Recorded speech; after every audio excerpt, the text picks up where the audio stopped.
sense, Stephanie. People keep shouting GDP, GNP, but no one explains it properly. What's the difference, huh? Khali, it's actually simple. GDP means gross domestic product. That's the value of everything produced within a country's borders.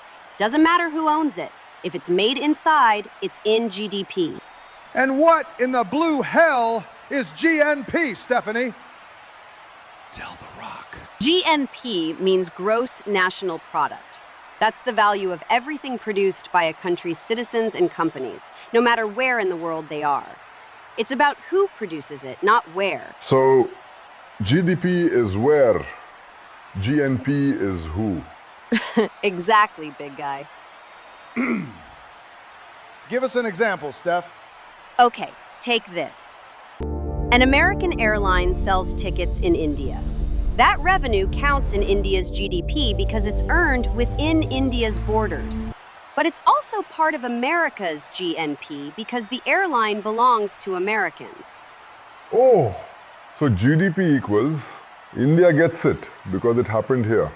GNP equals America gets it because their company did it.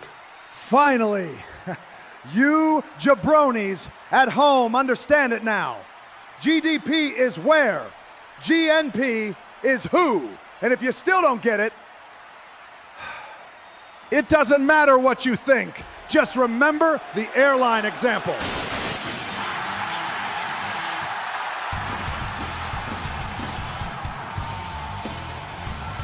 Finally, if you want more epic content like this, hit that subscribe button right now, because The Rock says it doesn't matter what you think, just subscribe.